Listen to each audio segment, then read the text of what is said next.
The cemetery was empty, except for him.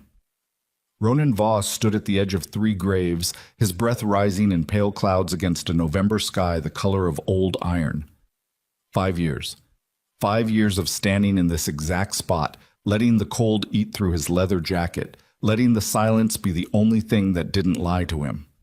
The Iron Covenant patch on his back meant everything out there on the road. Here, between these three stones, it meant nothing. He was just a man with a hole in his chest that no amount of highway miles had ever managed to close. Then the boy spoke. "You're visiting the wrong place." Small voice, calm as still water. "Your boys are still alive." Ronan turned slowly. The child couldn't have been more than 8 years old. Ragged jacket, mud-caked boots, eyes that had seen too much for that face. He reached into his pocket and pulled out a toy motorcycle, small and blue and battered, and held it out like it was the most natural thing in the world. Ronan's knees nearly gave out, because he recognized it, because he had held that exact toy in his shaking hands 5 years ago and placed it in the ground himself. If you want to know how a grieving man becomes something dangerous, keep watching. Hit that like button and tell me in the comments what city you're watching from tonight. This one's going to take everything you've got. The cemetery sat 3 miles outside of Denton's Creek, Missouri, on a rise of ground that the locals had been using to bury their dead since before anyone still living could remember. The iron gate at the entrance had rusted permanently open sometime in the 90s, and nobody had bothered to fix it because nobody came here often enough to care. The grass grew long between the headstones in summer and lay flat and brown in winter, and the oak trees along the northern wall had grown so thick and tangled that even on clear days the light fell thin and gray through their branches. Ronan Voss came here every year on the 14th of November. He came alone. He never told anyone where he was going, though his brothers knew. They always knew. That was the thing about men who had spent enough years watching each other's backs in places most people couldn't find on a map. The silences between them communicated more than words ever did.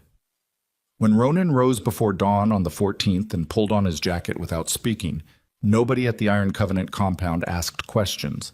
His VP, a former Army Ranger named Decker, who was missing the tip of his left ring finger and had never once explained why, would just pour an extra cup of coffee and leave it on the counter.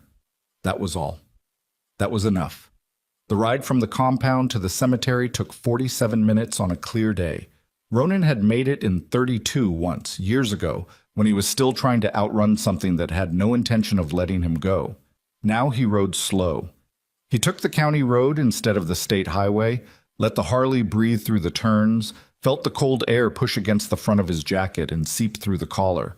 November in Missouri had a particular quality to it.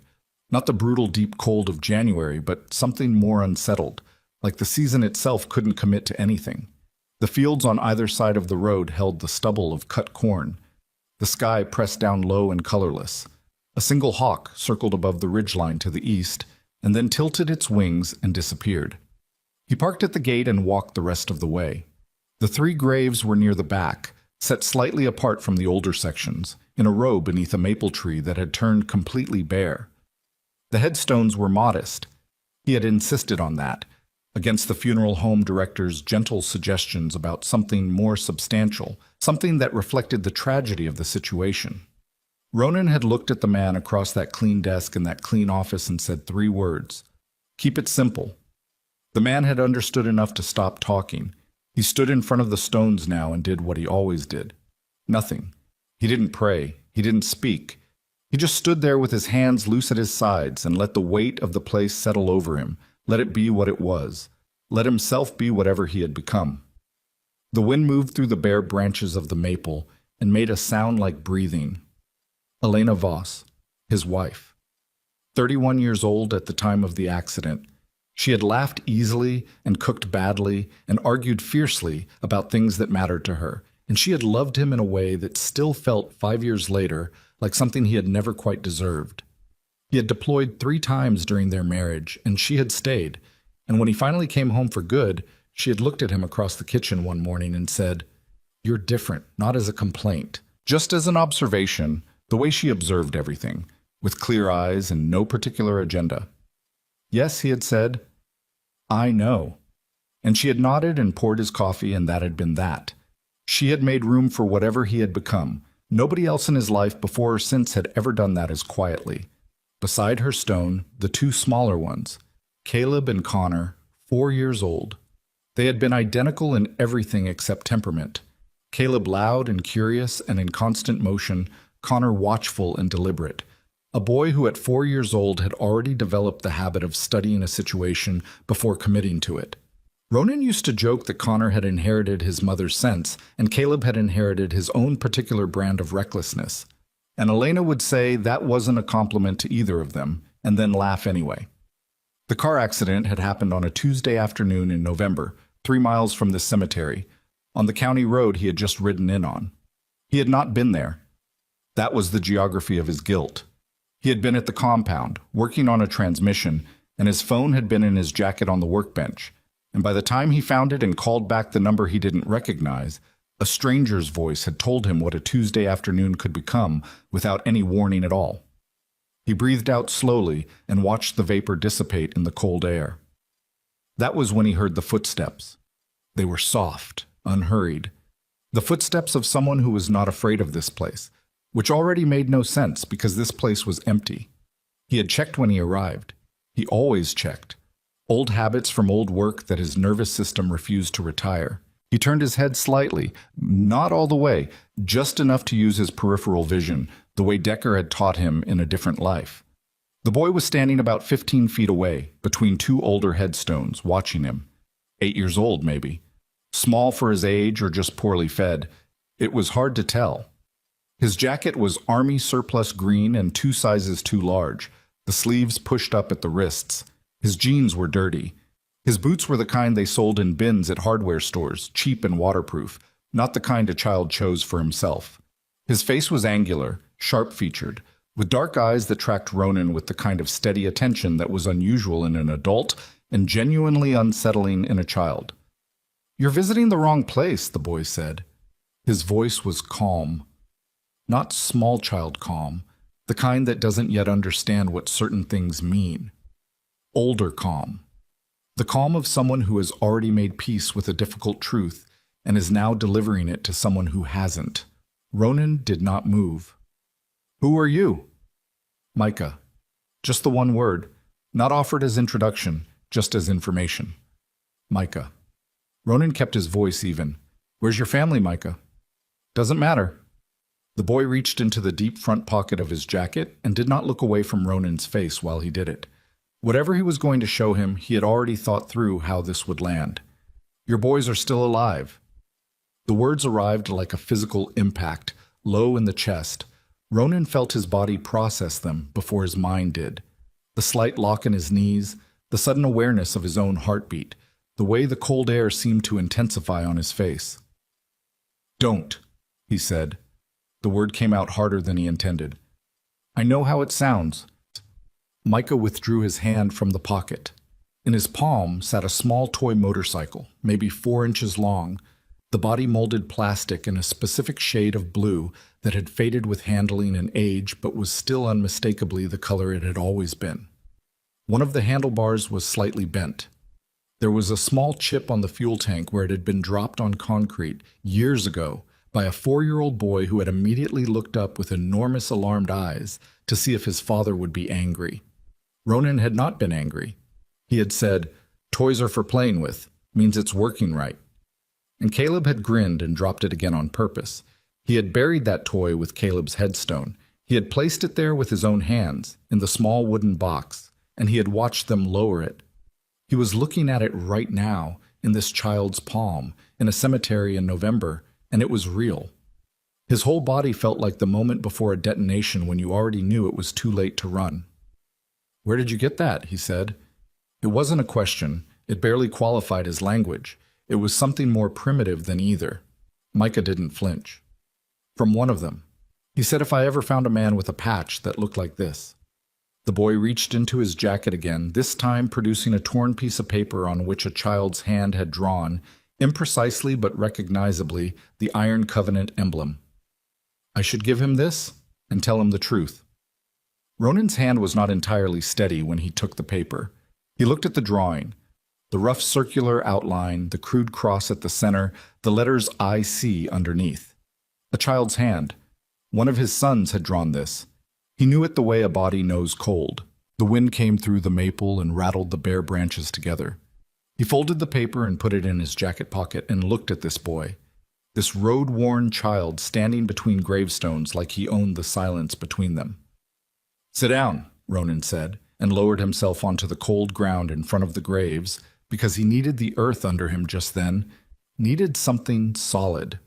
After a moment, Micah came and sat beside him, not close, but not far. The boy set the toy motorcycle on the ground between them. What came out over the next 20 minutes was fragmented, partial, delivered in Micah's careful and strangely adult cadence.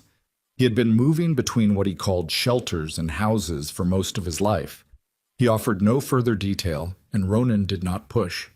He had been at a place outside of a town he referred to only as the Long Road One.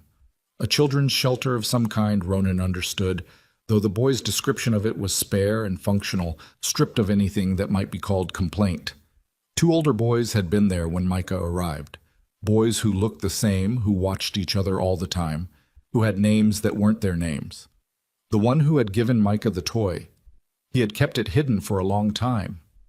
He had shown Micah the drawing weeks before Micah had left, and told him about the patch, told him if he ever ran far enough south and east, he should find the man it belonged to. "He said his dad would come," Micah said. "He said his dad didn't know where to look." Ronan sat with that for a long time. The cold was deep in his hands now, in the joints of his fingers. He could hear a truck somewhere on the county road, a distant diesel sound that swelled and faded. "How long ago?" he finally said. "When did you leave that place?" 7 weeks. 7 weeks this child had been moving alone. Ronan looked at the mud on his boots, the grime worked into the seams of his jacket, and understood, without Micah saying it, the dimensions of what 7 weeks alone at 8 years old actually looked like. "Are they still there?" he asked. "The boys." Micah's expression shifted, the first crack in that careful composure. "I don't know. I don't know if they moved them." He looked down at the toy motorcycle on the ground. "They moved people sometimes. Suddenly. Middle of the night." Ronan picked up the toy, held it in his palm. The plastic was cool and familiar in a way that sent something violent and wordless through the center of him. He stood up. 5 years he had been carrying a particular kind of grief. The grief that had no horizon, that did not diminish or transform, that simply occupied the space where his family had been and refused to leave. He had built the iron covenant into something worthy around the edges of that grief. He had led men and kept promises and ridden 10,000 miles of American road trying to find the version of himself that could continue to exist in a world where those 3 gravestones were real. Now someone was telling him the gravestones were wrong. And the thing rising in his chest was not relief. It was not even hope. It was something far more complicated and far more dangerous than either, because hope, when it arrives after 5 years of absence, does not come gently. It comes like a detonation. It comes like something you spent years trying to survive and thought you had survived and then discover was only sleeping. He looked down at Micah. "Can you find the place again? If I put you on a map?" The boy thought about it seriously, the way he seemed to think about everything. Then he nodded. "Come with me," Ronan said. He walked back through the cemetery toward the gate without looking at the 3 headstones again. He couldn't. Not yet. Maybe not for a while. He heard Micah's boots on the dead grass behind him, 2 steps for every one of his, keeping up without complaint. The Harley was cold when he reached it. He pulled out his phone and called 1 number. Decker picked up on the 2nd ring. "Need church," Ronan said. "Full table, tonight." A pause. Not surprise. Decker didn't really do surprise, just processing. "Problem?" "Don't know yet." He looked back toward the cemetery, toward the gate rusting permanently open, toward whatever was waiting in the space between what he had believed for 5 years and what an 8-year-old boy with a battered blue toy had just dropped in front of him like a grenade with the pin already pulled. Might be something else. How bad? Ronan climbed onto the bike and felt the engine come alive under him with that deep, familiar rumble that had always meant moving, you're still moving. He looked at Micah seated behind him, small hands gripping the back of the seat without being told to hold on. "I don't know," Ronan said into the phone.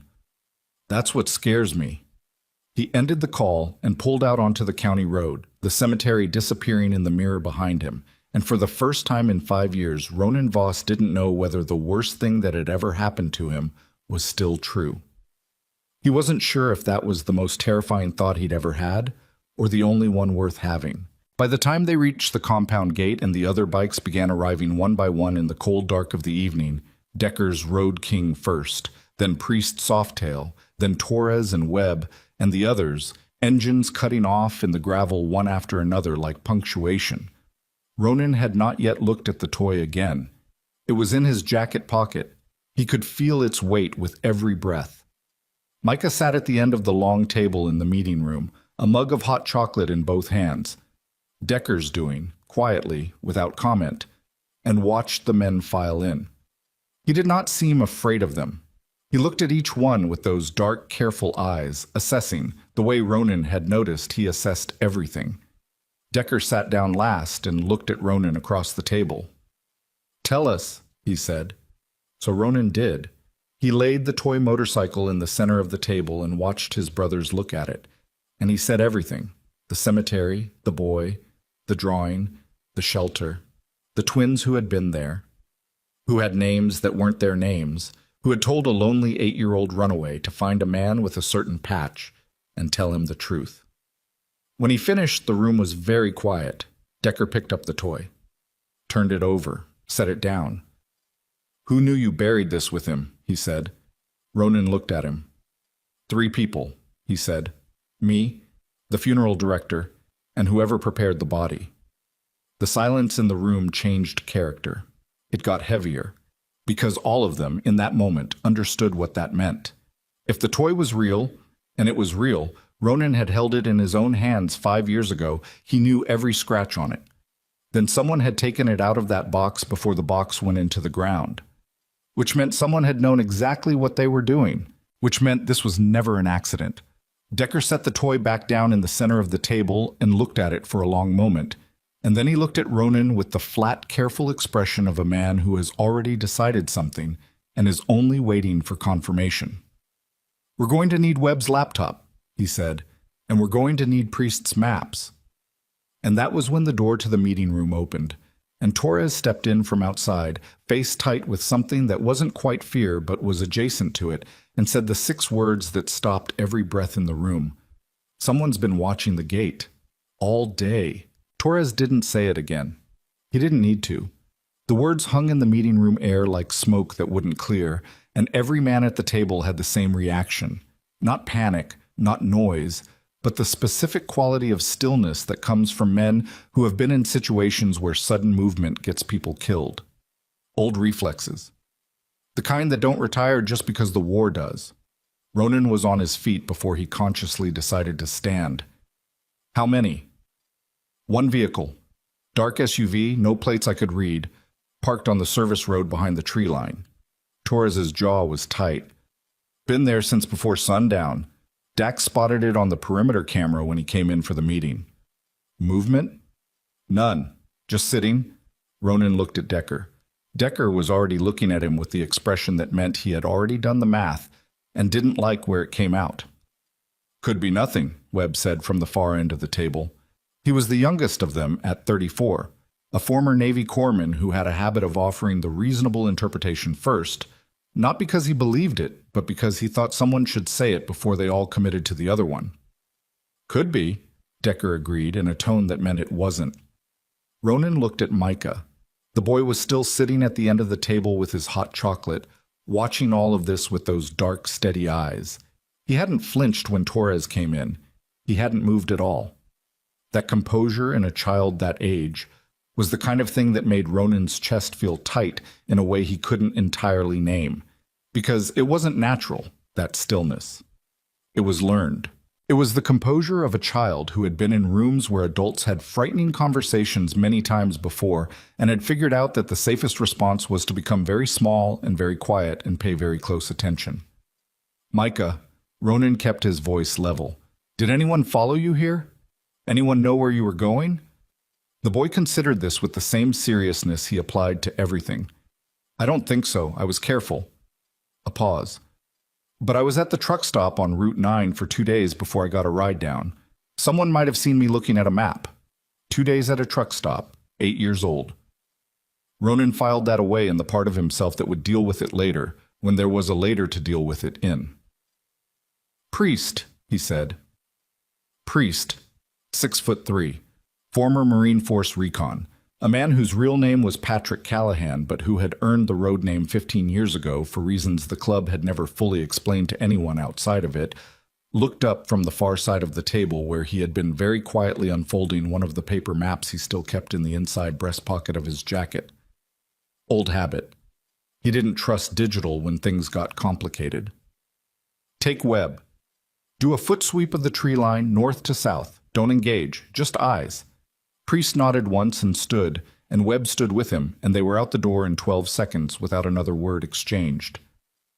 That was the thing about these men. When it mattered, the conversation collapsed down to its essential components. The rest fell away. Ronan looked at Decker. Pull everything we have on the accident report. The original file, not the digital copy.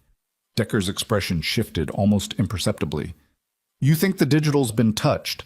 I think tonight I don't trust anything I can't hold in my hand. Decker got up and went to the old fireproof cabinet in the back corner of the room that everyone pretended to forget existed. He had the combination memorized and had never written it down anywhere. He opened it with the ease of long practice and began going through the hanging files. Torres moved to the window and stood there with his back to the room, watching the dark outside. He was 41, ex-Army, had done 2 tours in Afghanistan and one in a place he still didn't talk about, and he had been with the Iron Covenant for 6 years. He was the kind of man who processed things physically rather than verbally. You could tell where his mind was by the set of his shoulders, and right now his shoulders said he was already somewhere dangerous and working backward from the worst outcome. Ronan, Decker's voice from the cabinet, quiet but with something in it. Ronan crossed the room. Decker was holding the accident file, the original paper copy in its manila folder, and he had it open to the police report. He was pointing at something with his finger without touching it, the way you point at evidence, the signature on the responding officer's report. Ronan had looked at this document before, years ago, in the first months after, in the period of compulsive rereading that grief sometimes produces. He had read it until the words stopped making sense, and then he had put it in the cabinet and stopped reading it. He looked at the signature now. Officer D. Carver, Denton's Creek Police Department. Carver retired 2 years ago, Decker said. You know what he's doing now? Ronan did not know what he was doing now. He had never thought to find out. Why would he? Security consultant, Decker said. Private firm out of St. Louis. Guess who the firm's primary client is? The room was very quiet. The wind had picked up outside and was pushing against the north wall of the building, making the old structure settle and creak. Tell me, Ronan said. Decker said a name. Meridian Group. Ronan knew the name.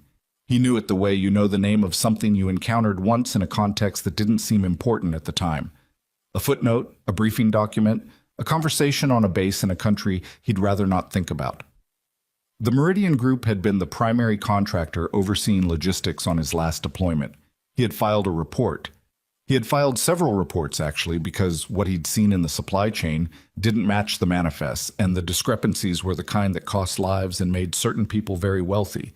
And Ronan had been, even then, even at 29 years old and 6 months from getting out, the kind of man who could not see a thing like that and not say something. He had said something. He had said it through the right channels, with documentation, with dates and numbers and names. He had thought nothing came of it. He had gotten out. He had started the club. He had built something. He looked at the signature on the accident report and understood for the first time that something had come of it after all, just not for him. Meridian Group, he said, mostly to himself. The name tasted like metal. There's more. Decker pulled a second document from the folder. I never showed you this. I should have. I've been carrying it for 8 months and I didn't know how to... He stopped. Set the document on the table. Ronan looked at him. In 15 years, he had never heard Decker not know how to say something. Show me, he said. It was a copy of a hospital intake form, Denton's Creek Regional, dated 4 days after the accident. A woman admitted under the name Jane Doe, trauma injuries consistent with a vehicle collision, transferred after 48 hours to a facility in Kansas City whose name had been partially redacted in the copy. Someone had run a marker across it, but not carefully enough. 2 letters were still visible at the start of the facility name, Me, Meridian, or something that started with those 2 letters. Where did you get this? Ronan said. Priest found it, 8 months ago. He came to me because he didn't know if... Decker stopped again, pressed his thumb against the table surface. He didn't know if giving it to you without more to go on would be worse than not giving it to you. The air in the room felt different. Ronan was aware of Torres turning from the window, aware of Micah at the far end of the table, aware of his own hands on the table surface, flat and very still. My wife, he said. Decker didn't answer, which was an answer. Ronan picked up the hospital form and looked at it. He read it 3 times. He set it back down. 8 months, he said. Ronan, 8 months you knew there was a possibility and you didn't. I knew there was a document that might mean something and might mean nothing. Decker's voice was controlled, but the effort was visible. I knew that if I handed you a half answer, you would ride into something half prepared and get yourself killed, and I wasn't prepared to do that. That wasn't your call to make. You are the reason half these men have a life worth living. Yes, it was my call to make. The silence between them was the kind that had weight, the kind you could feel on your skin. 15 years of brotherhood compressed into a space where neither of them had the right words. From outside came the sound of boots on gravel, and then Priest and Webb came back through the door. SUV's gone, Priest said, but it wasn't nobody. He held up a small black object in a gloved hand, the size of a coin, circular. Found this zip tied to the fence post at the northwest corner of the property. 20 minutes ago, this was transmitting. Torres moved closer and looked at it. Commercial grade, not cheap. Someone was listening, Webb said, and now they know we found it. Ronan looked at the device for a moment. Then he looked at Micah, who had set down his hot chocolate and was watching the device with an expression that wasn't surprise. The boy had seen things like that before. That was in his face, undeniably. How long were you at that truck stop? Ronan asked him again. Route 9. 2 days, Micah said. I told you. And in that 2 days, did anyone talk to you, ask where you were going? Micah's eyes moved, just slightly. Not away, down. The specific look of a child remembering something and evaluating how much of it to offer. There was a man, Micah said carefully. He bought me a sandwich. I was hungry. He said this without apology, a simple statement of conditions. He asked where I was from. I said, nowhere. He asked where I was going. I said, south. What did he look like? Regular, not scary. That's why I talked to him. Micah looked up at Ronan directly. I know how to read scary. He wasn't. Sometimes not scary is the most dangerous kind, Torres said from across the room. I know that too, Micah said quietly but without flinching. Torres looked at the boy for a long moment, and something in his expression shifted, not softening exactly, but adjusting, recalibrating. Ronan pulled out his phone and looked at the time, 10:47 p.m. He looked at the listening device, at the hospital form, at the toy motorcycle still sitting in the center of the table, at the faces of his brothers in the harsh overhead light of the meeting room. All right, he said. He said it the way he used to say it before operations. Not loud, not heated, flat and clear, and with a specific quality of finality that every man in the room recognized from different contexts in different wars. We assume we're compromised. We assume whoever is watching this compound has had time to report back that something is happening here, which means our window just got smaller. He looked at Webb. I need everything you can find on the Meridian group, not their public profile. The architecture underneath it. shell companies, subsidiaries, anything with connections to Missouri, Kansas City, or a children's welfare facility that might not be a children's welfare facility. Webb was already pulling his laptop from the bag under his chair. How deep do you want me to go? Deep enough to get us somewhere useful. Not so deep we can't explain ourselves later. He looked at Torres. I want the perimeter doubled. Nobody comes in or out without my direct word, and move the boy to the back room. Torres nodded and moved toward Micah, not roughly but with the easy authority of a man accustomed to moving people safely. Micah stood without protest and followed him, but at the door he stopped and looked back at Ronan.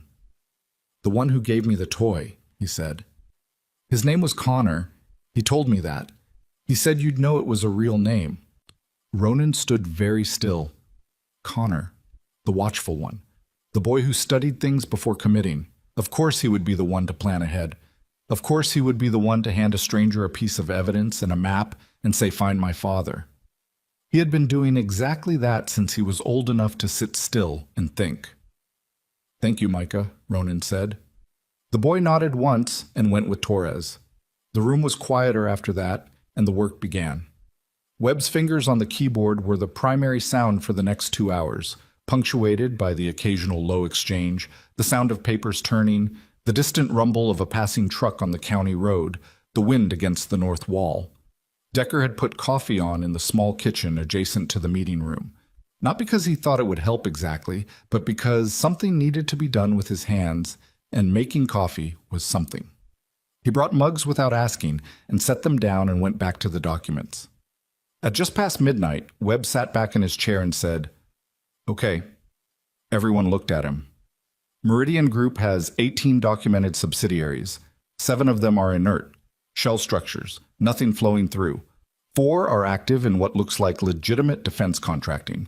The remaining 7, he turned the laptop so Ronan could see the screen. These 7 all share a single board member, one name on all of them, different titles, different roles, but the same signature authority. He pointed. Victor Kane. The name landed differently on different men in the room. For Torres, it was clearly not familiar. He frowned slightly and looked at Ronan. For Decker, it was familiar enough that his jaw tightened a fraction. For Priest, it produced something quieter, a stillness behind the eyes that meant deep memory being accessed. Kane, Priest said. You know the name, Ronan said. I know it from your debrief. After your last deployment, you mentioned Meridian in the report you filed about the supply irregularities, and Kane was mentioned twice as an associated party. Priest paused. You didn't know who he was at the time. I was a grunt with documentation. I filed and got out. Kane was not a grunt. Webb had turned the laptop back and was pulling up something else. He was Meridian's operational director for about 8 years. Former military himself, private sector after a dishonorable circumstances sealed. He scrolled. He built the Meridian Group's off-book division from the ground up. When your report triggered a federal audit 2 years after you got out, Kane's division got flagged. The investigation ultimately went nowhere. Webb's mouth pulled tight. The prosecutor retired 3 months into the case. The lead investigator transferred. The case closed. But Kane didn't come out clean, Decker said. He came out alive, but gutted. The audit cost him his position. The company had to divest the subsidiaries the audit flagged, including the ones generating his personal income. He lost. Webb read from the screen. Conservatively, the analysis here estimates 40 to 60 million over the following 3 years. The room was very quiet. Because of my report, Ronan said. Nobody said yes. Nobody needed to. He had been 29 years old. He had seen discrepancies in a manifest. He had done what he believed a decent person did, which was say something. He had not known the name Victor Kane. He had not known there was a man on the other end of those discrepancies, with the resources and the patience and the particular variety of cold malice required to look up the name of the soldier who filed the report and wait. Just wait. When did the accident happen? Priest said, though he clearly knew the answer. He was working through it aloud, laying it out for the room. 5 years ago, November. Ronan heard his own voice from a distance.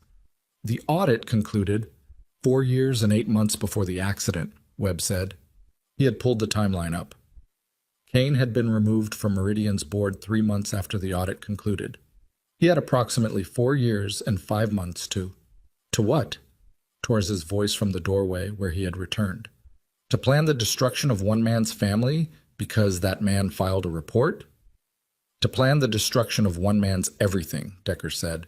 His wife, his children, his ability to rebuild.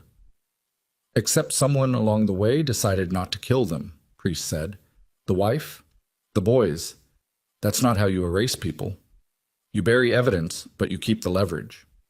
The word leverage fell into the silence of the room and sat there. Ronan's hands were flat on the table again. He was very focused on keeping them flat, on keeping his breathing even, on not thinking about what 4 years and 8 months of another man's patient planning had cost him, and what it might still be costing Elena if she was alive, if the hospital form meant what it appeared to mean, if me was what he thought it was. Webb, he said, facilities, Kansas City, anything connected to Kane or Meridian, operational in the last 5 years, that could function as a long-term. He paused, choosing the word carefully, because the word that came naturally was one he wasn't ready to say in this room. Detention facility. Webb started typing. Decker moved around the table and stood next to Ronan, close enough that their shoulders were almost touching. He didn't say anything. That was the point. There was nothing to say. There was only the proximity, the 15 years of shared ground, the understanding that you stood next to someone in certain moments because standing next to them was the only form of language adequate to the situation. I should have told you, Decker said quietly, about the hospital form. I know. Yeah, Ronan said. You should have. I was afraid of what you'd do alone. I know. Ronan did not look at him. I would have done something stupid. Alone. You know me too well. I do. It doesn't mean it was right. No, Decker said. It doesn't. They stood there together in the late-night quiet of the meeting room with the wind outside and Webb's keyboard and the cooling coffee and the toy motorcycle on the table between the hospital form and the accident report, and that was enough for that moment. Not forgiven, not resolved, but held. At 1:20 in the morning, Webb made a sound at his keyboard that was not quite a word. Ronan was across the room before Webb finished turning the laptop. On the screen was a property record. An industrial site 40 miles northeast of Kansas City in a town called Greer's Mill that was barely a town at all. Post office, 200 residents, a grain elevator, and the kind of geographic obscurity that made it excellent for things you didn't want found. The property had transferred ownership 18 months ago to a holding company called Creston Logistics. Creston Logistics shared a registered agent with 2 of Kane's subsidiaries. That's not the best part, Webb said. He pulled up another window, a county utility record. This facility drew a constant residential-level power load for the past 14 months. Not industrial, not commercial. He pointed at the number. Residential. The kind of load you get when you're running a building where people are living. Ronan looked at the screen for a long moment. Then he looked up at his brothers. Decker, Torres, Priest, Webb, and through the doorway toward the back room where Micah was. Is Greer's Mill the long road one? He asked, loud enough to carry. Torres disappeared for 30 seconds. He came back with Micah, who was carrying the mug that had gone cold, still wrapped in both hands out of habit. Ronan turned the laptop toward the boy and showed him the satellite image of the property. A low building, a long driveway, trees on 3 sides, a gravel yard. Micah looked at it. His face didn't change in any dramatic way, but his hands tightened around the mug. The trees were bigger, he said. But that's the shape of the yard. He pointed at the satellite image. That's where they made us wait when they moved people. You stood in the yard and waited. The room didn't need to say anything. The confirmation settled over all of them like a physical weight. Ronan straightened up. He looked at his brothers, and he made a decision in that moment, and they could see him make it. It was visible in his face, the specific movement from grief to intention, the shift that men who had served with men knew how to read. It was not rage. It was something colder and more precise than rage. It was the look of a man who has calculated the acceptable risks and found that there is no version of the future he can live with that does not involve a certain action, and who has therefore decided to stop calculating and start moving.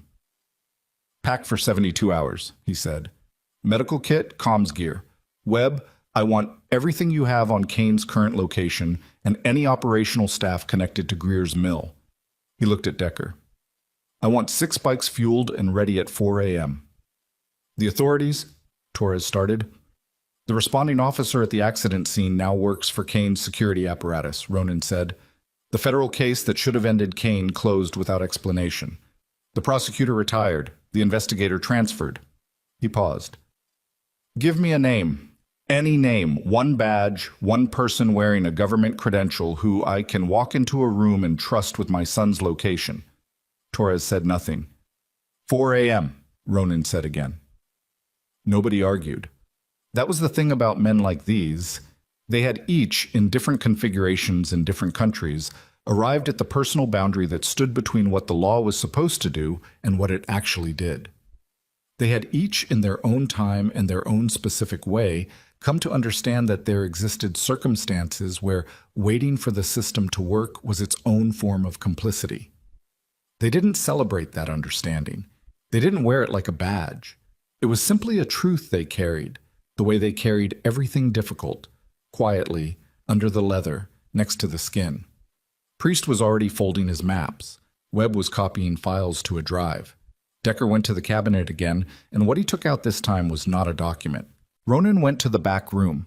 Micah was sitting on the old couch they kept back there, knees pulled up, mug still in his hands. He looked up when Ronan came in. We found it, Ronan said. Micah looked at him. You're coming with us, Ronan said. Not because I need you there, because you're not staying here alone. The boy was quiet for a moment. Then he said, Are you scared? Ronan considered the question the way the boy had been considering everything, seriously, without deflecting. Yeah, he said, I'm scared. Of them? Of getting there, and it being... He stopped. Of the gap between what's possible and what's true. Micah set down the mug on the floor beside the couch. He reached into his jacket pocket and produced something small, a folded piece of paper, different from the one he'd given Ronan at the cemetery. He held it out. Ronan unfolded it. It was a drawing. Child's hand, the same as the emblem drawing, but this one was different. 2 figures. 2 small identical figures standing beside something rectangular, which might have been a building or a vehicle. Underneath, in careful capital letters that had taken effort, we wait, Dad will come. Ronan looked at that drawing for a long time. His hands were not entirely steady, and he did not try to make them steady. Some things a man shouldn't be required to hold perfectly still for. He drew that, Micah said quietly. Connor did. He gave me 2 things to carry, the toy and that. He said, Micah paused. He said he wasn't sure you were alive either, so he made me carry both. The toy if you were, the picture if you needed a reason.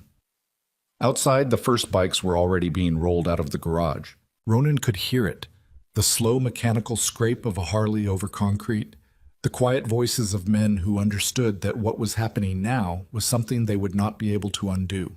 He folded the drawing and put it in the same pocket as the toy. He looked at this boy on this couch at 1:30 in the morning, this road-scarred 8-year-old who had walked 7 weeks to deliver 2 pieces of paper and 1 battered toy to a man who didn't know his family was still fighting to survive. And he understood that whatever Micah was, or wasn't, or had come from, he was not going to leave this room more alone than he'd entered it. Go get your jacket, Ronan said. We leave in 2 hours.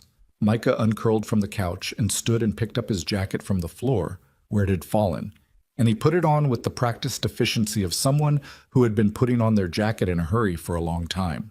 They walked back into the meeting room together, and when Torres looked up and saw Micah walking beside Ronan with the same direction in his face that all of them now wore, Torres nodded once and went back to checking the communications gear. It was nearly 2 in the morning when Webb's laptop produced the thing that changed everything. Not about Greer's mill, not about Kane, about Elena. Webb had been running the partial facility name through every database he could access, medical records adjacent, facility licensing, state health department registrations, anything that might surface a me in Kansas City's institutional landscape. He had run it 7 different ways. On the eighth attempt, cross-referencing a state inspection record that had been improperly archived under a wrong county code, he found it, Meridian Restorative Care. Licensed as a private psychiatric facility, Kansas City, Wyandotte County. Operating continuously for 6 years, licensed for 24 residents. Actual census, according to its own improperly filed state report. 3 residents in a facility licensed for 24. Webb was already pulling the address when Decker came and looked over his shoulder and then looked at Ronan across the room and said nothing because his face said it. Ronan crossed the room. He read the screen. Meridian Restorative Care. Not 40 miles northeast of Kansas City. 11 miles east of it, inside the city, inside a neighborhood of converted industrial buildings and new construction, the kind of neighborhood where a building could operate quietly for years because everyone around it was too busy with their own concerns to notice. Greer's Mill was where the boys had been. This was somewhere else. This was a psychiatric facility with 3 residents and the name of the company that had destroyed his life on the letterhead. He stood in front of Webb's laptop at 2 a.m. in the meeting room of the Iron Covenant compound with his brothers around him and his sons 40 miles away, and his wife, possibly, impossibly maybe, 11 miles in the other direction, and the weight of that geometry was almost physical, the way it pressed from all sides, the way it demanded a choice that no man should have to make. Decker's voice, quiet, from beside him. "We can split."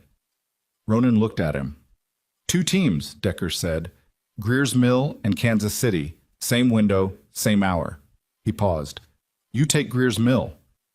"My wife, you take Greer's Mill," Decker said again, with a firmness that was not argument, but something more like care given form. "Because if it goes wrong at Greer's Mill, you need to be the one who was there. You know what I mean." Ronan knew what he meant. He looked around the room. At these men with their worn faces and their old injuries and their particular competence, forged in places and experiences that had cost them each something irreplaceable, but had also given them something else. A specific orientation toward the protection of those who could not protect themselves, an understanding of what it meant to stand between a civilian and the machinery of harm. Dangerous, but emotionally safe. Someone had said that to him once, years ago, about men like his brothers. He had never found a more accurate description. "We leave at 4, he said. 2 teams. Decker leads Kansas City. I take Greer's Mill with Priest and Torres." He looked at Webb. "You run communications from the van." He looked at Micah. Micah was watching him with those dark, patient eyes. "You stay with Webb," Ronan said. No argument. "I know," Micah said. "I'm not stupid." "No," Ronan said. "You're not." He picked up the toy motorcycle from the center of the table and put it in his jacket pocket next to the drawing. He could feel both of them there, small and significant. The engines were waiting. The dark was waiting. 40 miles of Missouri highway and whatever was at the end of it. But it was Torres, standing by the window checking the magazine on his sidearm, who said the thing that nobody else had said yet. The thing that had been in the room all evening like a shape in the dark you kept not quite looking at directly. "Ronan." Torres didn't look up from what he was doing. "If Kane knew we were watching the compound tonight," he paused, "then Kane knows we found the listening device. And Kane knows we found it before it finished transmitting." He finally looked up. "How long before he decides to move what he's keeping?" The room went very cold, because none of them had an answer. And no answer was its own answer, and that answer was not long. Maybe not long at... They left at 3:47 a.m., not 4.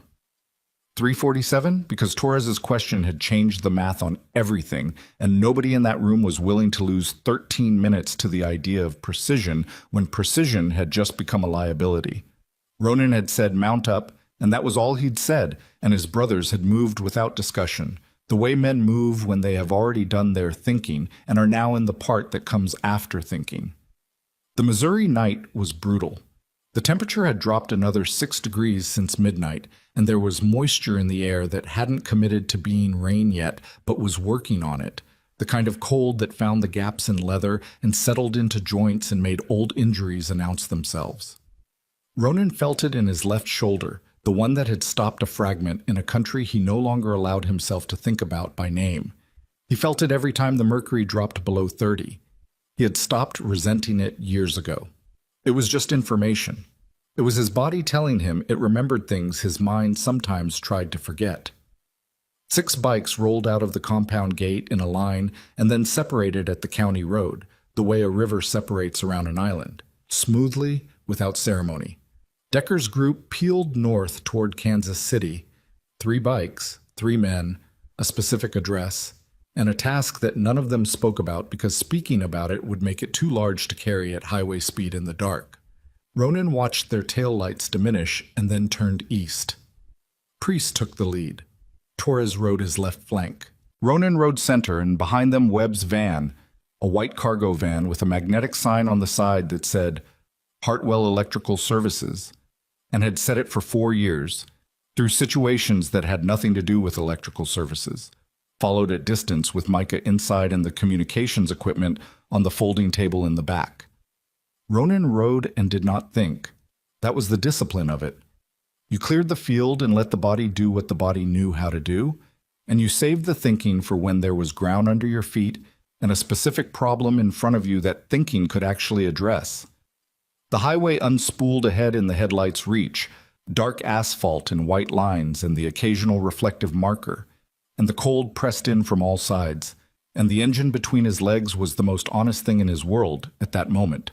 Pure mechanical certainty, cause and effect, fuel and combustion, and forward motion. 40 miles. He had made longer rides under worse circumstances. He told himself that. He did not entirely believe it. They came off the highway at the Greer's Mill exit at 4:22 a.m. Webb killed the van's headlights a quarter mile before the turn and navigated on the road's edge using the ambient gray of the pre-dawn sky, which was lightening fractionally in the east, just enough to separate the tree line from the sky above it. The bikes cut their engines at the top of the access road and coasted the last 200 yards. The facility was exactly what the satellite image had suggested, and worse in the specific ways that satellite images never captured. The smell, for one thing. Institutional. Cleaning solvent, and old food, and something underneath that Ronan recognized from the 2 weeks he had spent recovering in a field hospital in 2009. A smell that was not quite sickness, but was what surrounded sickness. The building was low and long, single-story, cinder block painted a gray that might once have been white. The windows were covered on the inside. Not curtained, covered. Sheets of something opaque fixed to the frames. 3 exterior light fixtures, 2 of them working, throwing sodium yellow pools on the gravel yard that Micah had described, and that now, in person, had the particular quality of a place that had never been intended to be seen. There were 2 vehicles in the yard, a dark SUV, different plates than the one at the compound, but the same model, same year, the kind of non-specific professionalism that told you whoever was running this had access to a motor pool, and a white panel van older and more battered than Webb's that had rust along the wheel wells and a cracked rear light. Priest moved his hand through the air in a sequence of signals that had not come from any official manual, but that every man behind him understood completely. 2 at the rear, 1 on the vehicles. Ronan and I take the front. Torres moved without sound. He was a large man, but he had the footwork of someone who had spent years in situations where sound was the difference between coming home and not. And he crossed the gravel yard with a patience that looked almost leisurely and was the opposite of leisurely. He positioned himself at the corner of the building, sightline on both vehicles, and went still. Ronan and Priest reached the front entrance. A steel door, industrial, the kind with no visible hinges on the exterior face. There was a keypad beside it. There was also, Priest noted with a slight tilt of his head, a small gap at the bottom of the door frame where light showed through. Warm light, interior light, meaning someone was awake inside at 4:23 in the morning. Priest reached into his jacket and produced a small device that Ronan had never asked him to explain and that Priest had never offered to explain, the tacit understanding between them being that certain capabilities were more useful undiscussed. He applied it to the keypad. 12 seconds. The door clicked. Ronan went in first because it was his family and because Priest understood that without being told. The interior hallway was low-ceilinged and fluorescent, 2 of the 4 tubes working, the light buzzing faintly at a frequency that immediately put pressure behind the eyes. Linoleum floor, institutional green, doors on both sides closed. At the far end of the hallway, another door, this one with a small reinforced window at eye height. And at the near end of the hallway, seated in a folding chair beside a small folding table with a cup of coffee and a phone on it, a man. He was perhaps 45, heavy through the shoulders, wearing the kind of non-uniform that private security wore when they wanted to look civilian, dark cargo pants, a gray pullover, boots with composite toes. He had a sidearm on his hip in a level 2 holster, retention straps still fastened. He had been looking at his phone, and he looked up. When the door opened and the sequence of expressions that crossed his face covered about 4 full seconds of interior processing before he settled on the one that was going to define the next few minutes of his life. He chose reach for the radio on the table. Priest's hand covered the radio before the man's fingers reached it. "Don't," Priest said. Conversational, almost gentle. The tone of a man who has said this specific word in this specific context many times and is entirely certain about what happens next if it is not heeded. The man went still. Ronan crouched down in front of him, eye level. The man's eyes were brown and alert and running rapid calculations behind them. Exit, backup, options, timeline. Ronan recognized the calculus because he ran it himself, and he waited for the man to finish running it and arrive at the correct conclusion, which was that there were no good options from this chair. "Where are they?" Ronan said. The man's jaw was tight. "Don't know what you're—" "You do," Ronan said. "I'm going to find them regardless of what you say next. What you say next determines what happens to you after I find them. That's the only variable you have any control over right now." The man looked at Priest standing behind Ronan and then back at Ronan and made a decision. "Last 2 doors on the left," he said. "They haven't been moved. Not yet." "Not yet." Ronan stood up.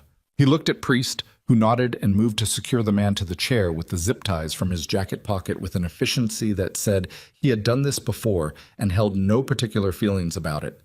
Ronan was already moving down the hallway, his boots on the linoleum, counting doors. He stopped at the second to last door on the left. He put his hand on it. The metal was cold. His hand was not. He opened the door. The room was small, 2 cots, both occupied. A table with the remains of a meal on it, crackers, an apple, a half-empty water bottle. A plastic bin of books in the corner. A window, covered, the same opaque sheeting as the others. On the wall beside the door, something that took Ronan's eyes a moment to process. Drawings, child's drawings, dozens of them, taped to the cinder block in overlapping layers, some of them old enough that the tape had yellowed and the edges had curled. Trees. A house with a particular roof. Motorcycles. Crude, energetic, the kind a child draws when a motorcycle is a significant presence in their imagination. A man on a motorcycle, rendered in heavy crayon strokes, and beside the man on a smaller bike, 2 small figures. Both boys were awake. They had heard the sounds in the hallway. They were sitting up on their cots, backs against the wall, side by side.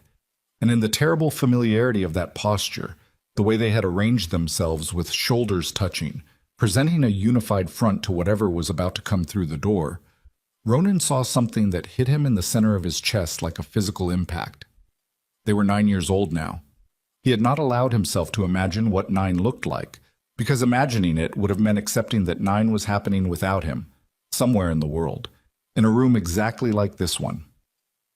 Caleb was on the left. He could tell, even after 5 years, even in the bad light, something in the quickness of the eyes, the forward lean of the body, ready to move.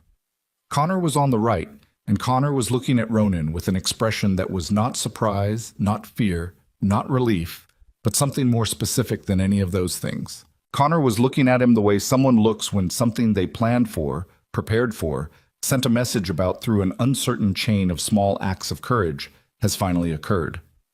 He had known. On some cellular level, in the way children who have been forced to become very competent know things, he had believed this would happen.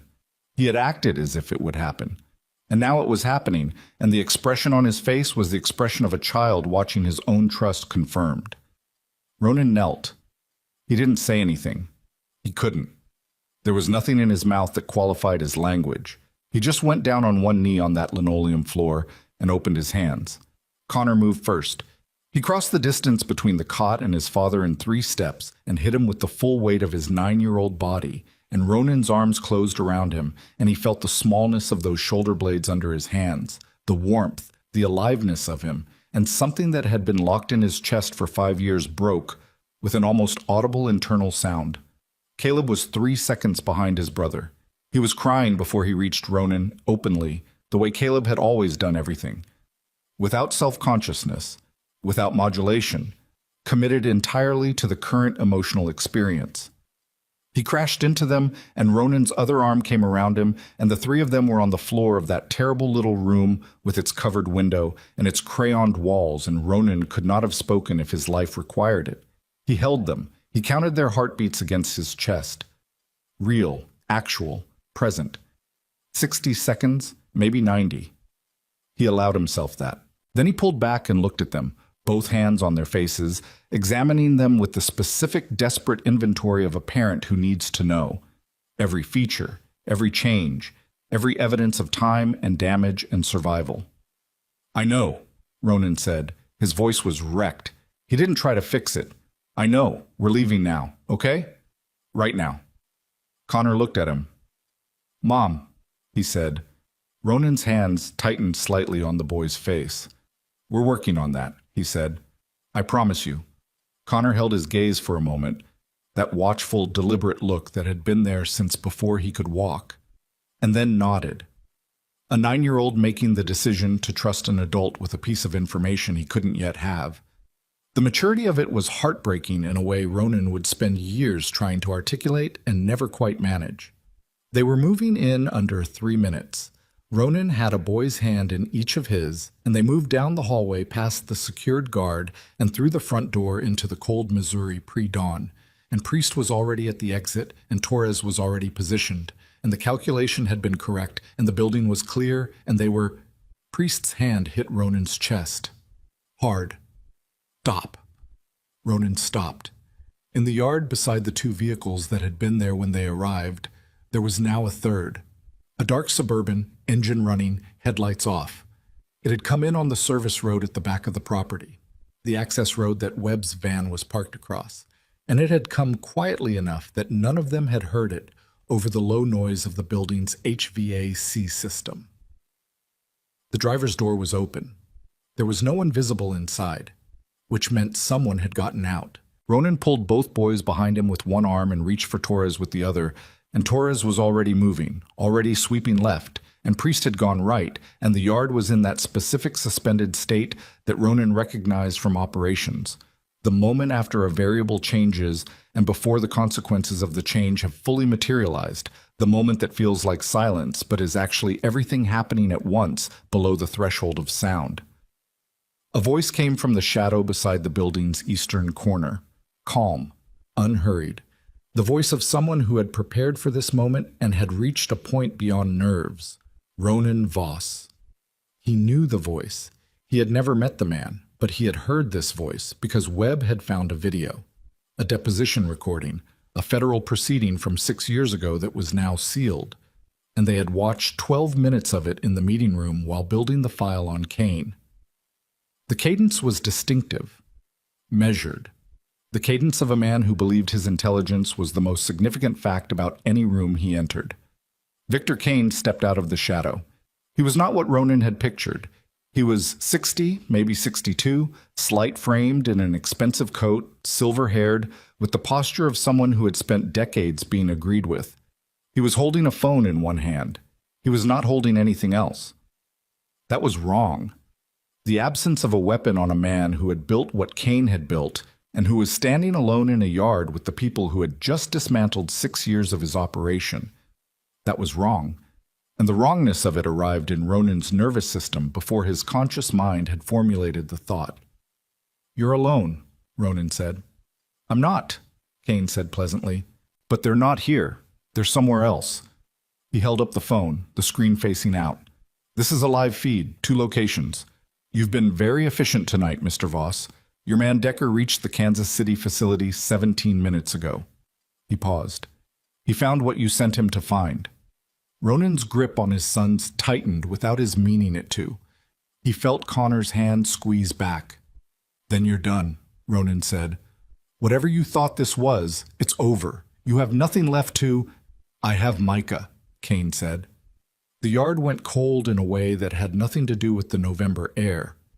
The boy in the van, Kane said, the one your man Webb has been running communications from, on the service road behind this building. He tilted the phone slightly. The second feed. Ronan looked at the phone screen. Even at this distance, in the low light, the image was clear enough. The inside of a van, a folding table with equipment on it. Webb on the floor, zip-tied, conscious but down.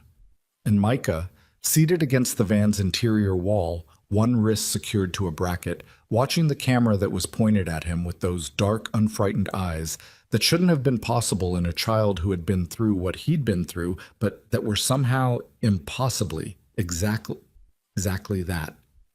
Something happened to Ronan in that moment that he could not have described, and that he would later remember only as a physical sensation, a dropping sensation, as though something structural inside him had shifted, as though the architecture of what he was capable of had been quietly renovated while he was paying attention to something else.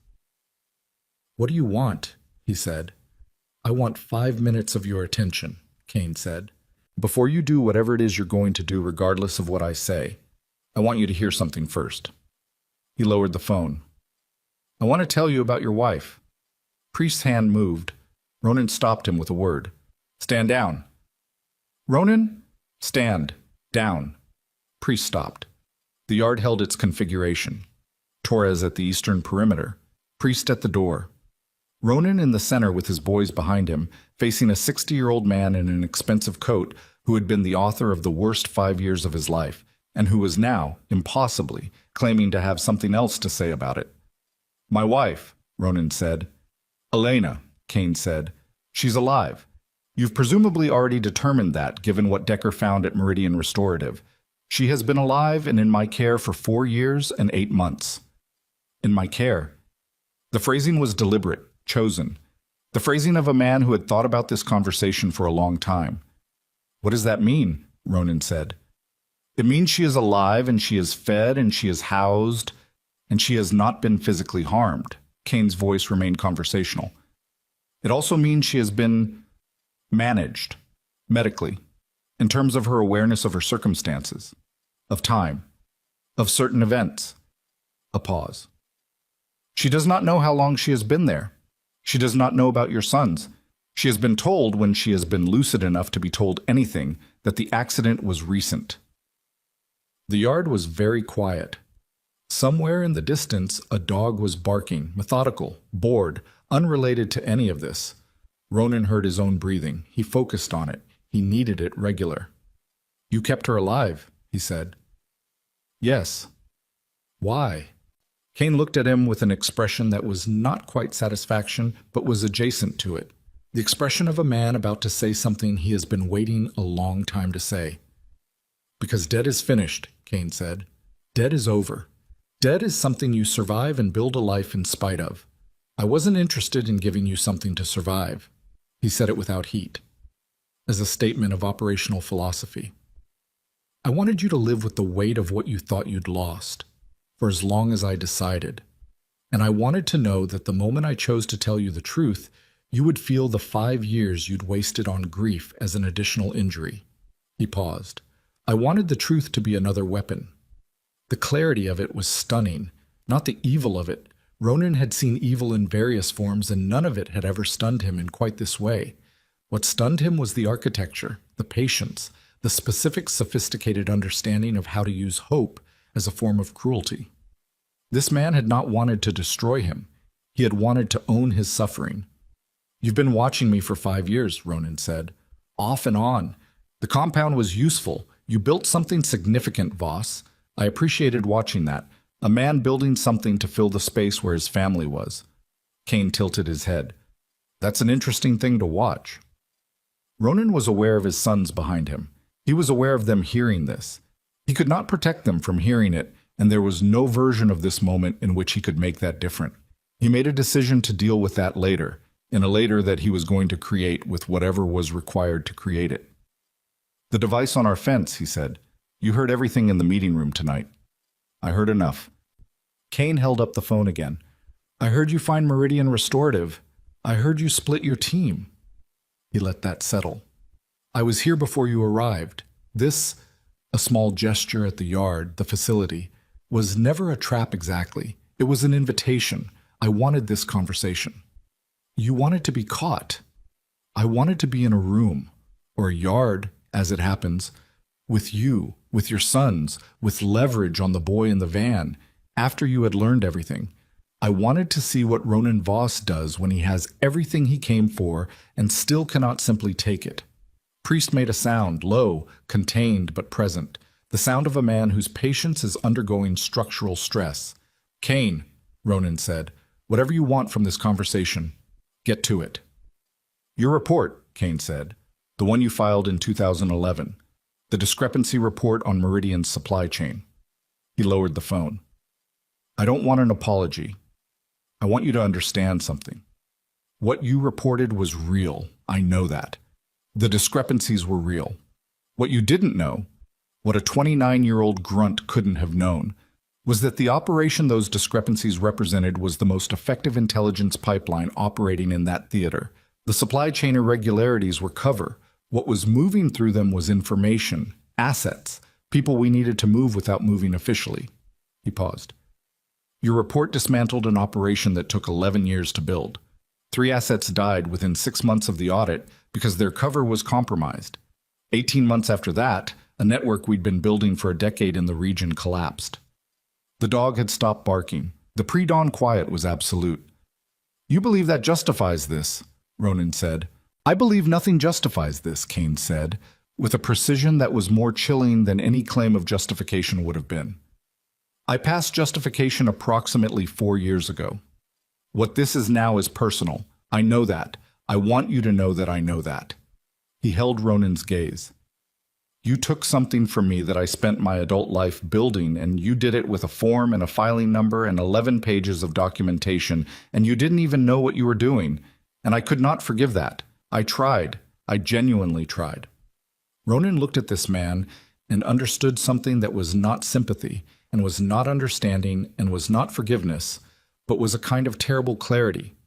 The clarity that comes from seeing a thing exactly for what it is, without the mercy of incomprehension. "Your assets," Ronan said, "the ones who died. Yes. They were real people. They were. And the operation mattered to you. It was my life's work." Ronan looked at him for a long moment. Then he said, "My sons were 4 years old." The yard was silent. "I know," Kane said, and something in his voice for the first time had an edge to it that wasn't control. Something underneath the architecture, something that had been sitting in the sub-basement of this conversation the entire time. "I know exactly how old they were." "Then you understand," Ronan said, "that this conversation is over." Kane's hand moved toward the phone. Priest moved faster. Not toward Kane. Toward the phone, the hand, the variable. The phone hit the gravel and skidded, and the screen went dark. Kane looked at the phone on the ground. Then he looked at Ronan.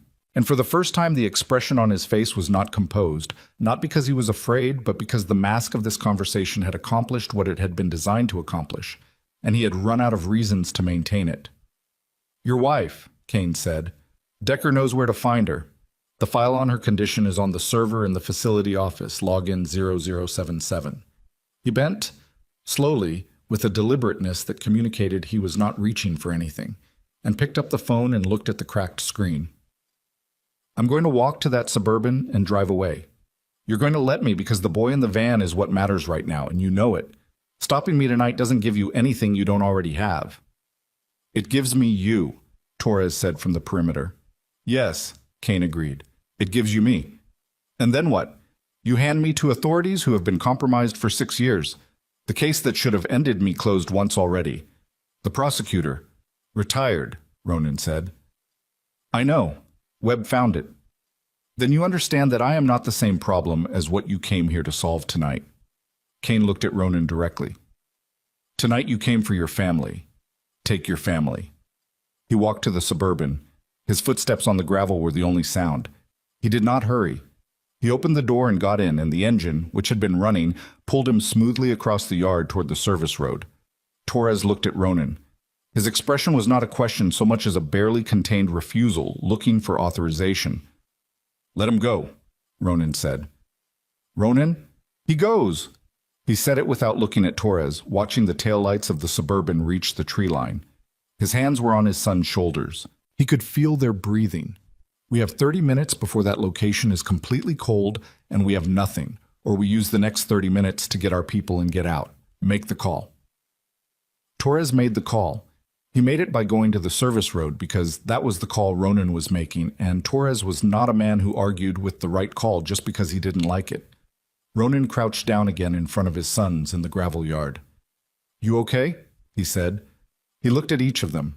Caleb nodded, tear-stained and fierce. Connor looked at the tree line where Kane had disappeared and then back at his father. He's going to come back, Connor said. I know, Ronan said. What do we do about that? Ronan looked at his 9-year-old son, this boy who had sent a message through a runaway child with a battered toy, who had drawn a map from memory, who had said we wait and had meant it in the fullest possible sense, who was now asking a tactical question with the calm of someone who understood that tactical questions needed answers. We finish it, Ronan said, but not tonight. Tonight we get everyone home. Connor considered this. Then he nodded. That same deliberate nod from inside the room, the nod of extending trust. They moved. Torres had Webb out of the van and upright and functional, head cut from the initial strike, not serious, his dignity more damaged than his skull, which he expressed through tight silence and the controlled fury of a man who intended to be much better positioned the next time someone tried to jump him from behind a van door. Micah was standing outside the van, wrist unmarked. The zip tie had been cut before Ronan arrived, Torres's doing. Micah looked at Ronan. Then he looked past Ronan at the two boys standing in the gravel behind him. Connor looked at Micah. Recognition, something deeper than recognition. The specific look of one child identifying another who has known the same quality of difficulty. You made it, Connor said. Told you I would, Micah said. They had made that arrangement. Ronan understood it in an instant. They had made that arrangement in whatever facility they had shared before Micah left, and Connor had sent this boy out into the world with 2 objects and a task, and some version of, I'll see you on the other side. And here they were, on the other side. He put a hand on Micah's shoulder and didn't say anything. Micah looked up at him and didn't say anything. Both statements were complete. Webb was at his equipment, bloody rag pressed to his head, pulling the Meridian restorative file from Kane's server with the login code Ronan gave him, relaying it to Decker, whose phone rang in Kansas City while he was standing in a room Ronan hadn't seen yet, a room with white walls and a woman who didn't know how long she had been there. They were loading up, pulling away, the service road, and then the county road, and then the highway, when Ronan's phone rang. Decker. He answered without slowing. Tell me, he said. Decker's voice on the other end was not the voice of a man who had found what they expected to find. It was the voice of a man who had found something more complicated than that, and who was choosing each word with the specific care of someone diffusing an explosive. She's here, Decker said. She's alive. She's... A pause. Ronan, she's been medicated. Heavily. The file Webb sent describes a long-term sedation protocol. They've been cycling her through states of awareness, managing her... Another pause. She's awake right now. She's been awake for about 20 minutes. She's... Decker. She doesn't know you. She knows your name. She knows she has you in there somewhere. But the last 5 years have been... The sound of Decker, the most controlled man Ronan knew, working to maintain his voice. It's going to take time. Medical time. Real time. She needs... Is she safe right now, in this moment? Yes. Is she stable enough to move? The medic here says yes, carefully. Then bring her home. He said it without pause, without inflection, the way you say a thing when you have already decided it and there is nothing left to decide. Bring her home, Decker. The highway was dark and long in front of him. His sons were in Webb's van behind him. Micah was in Webb's van behind him. Decker was 400 miles north with his wife, who did not know him yet. He rode. The cold was the same cold as always. The engine was the same engine, but something in the configuration of what was ahead of him had changed fundamentally, and the change was not resolution. It was a different kind of weight. A weight that was not grief, but was not entirely hope either, because hope at this scale, the kind of hope that arrives when you discover that the losses you built your life around were not what they appeared to be, does not feel like lightness. It feels like standing at the edge of a country you thought was gone, and understanding that crossing back into it is going to take everything you have. The Iron Covenant engines hummed in the dark behind him, his brothers at his back, and 40 miles ahead the compound waited, and somewhere behind all of it, disappearing into a Missouri night that had not yet become morning, Victor Kane was still out there with whatever was left of his patience and his resources and his specific, sophisticated understanding of how to make hope into a wound. Ronan had told his son they would finish it. He had meant it. But Connor's words were still there, exact and clear, and carrying the weight of a child who had been learning patience for 5 years in a room with covered windows and crayoned walls. He's going to come back. The highway ran through the dark, and somewhere far behind them in the gravel yard of a building that smelled of industrial solvent and contained years of someone else's careful cruelty, there was a wall covered in drawings, a man on a motorcycle, and 2 small figures riding beside him. And the boys who had drawn them were They were 12 miles from the compound when the first call came in. Not Decker. Torres's burner, the secondary line they used when primary communications were potentially compromised, the one with the number only 6 people on Earth had. Torres answered it one-handed at highway speed and listened for 4 seconds, and then pulled alongside Ronan and held up 2 fingers and pointed back the way they'd come. 2. Behind them. Ronan checked his mirror. Headlights, far back, maintaining distance with the specific discipline of vehicles that were not simply going the same direction. Not closing, not falling back. Holding position with the patience of people who knew where they were going because they already knew the destination. Kane. Not gone. Following. Ronan's jaw set. He looked at the highway ahead. 12 miles of open road, no cover, no turns of significance, straight flat Missouri asphalt that offered nothing in the way of tactical advantage. Behind them, Webb's van with his sons and Micah inside. In front of them, nothing but the approach to a compound that was now potentially a destination Kane was prepared to address. He keyed his comm. "Webb?" "I see them," Webb said. His voice was tight from the head wound, tight from everything. 2 SUVs, same model as the yard. How many in each? Can't tell. Tinted. Change of route. North on Kellerman, then the old grain road. He did the math while he said it. The grain road added 9 minutes, but it had a particular geography. It ran through a cut between 2 low ridgelines, and a mile before the compound there was an old lumber yard, derelict for 15 years, that had the structural qualities Ronan needed right now. He had ridden that road 800 times. He knew every foot of it. "Stay close."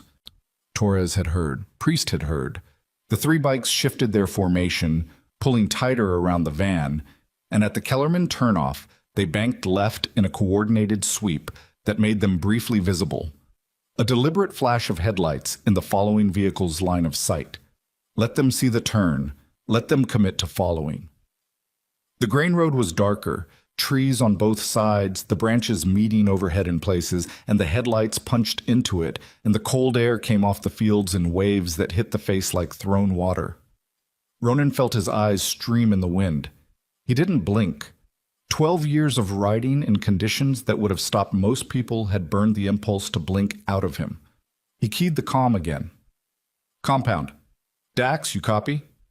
A crackle. Then Dax's voice. Their gate man, a former Army combat engineer who was 61 years old and had not lost a step, and who had been awake and monitoring since Ronan's crew left at 3:47. "Copy. We see your tracker. You've got company.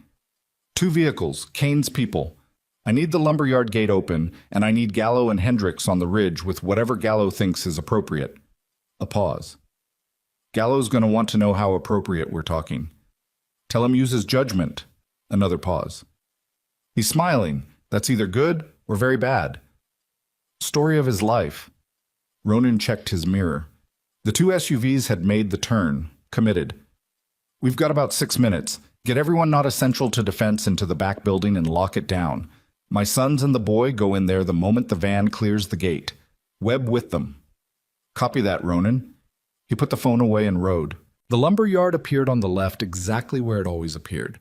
The gap in the tree line, the rusted gate standing permanently half open on seized hinges, the long dark shape of the main structure beyond it, roof partially collapsed at the eastern end, the whole place smelling of old pine resin and rust, and the specific melancholy of things that used to be useful.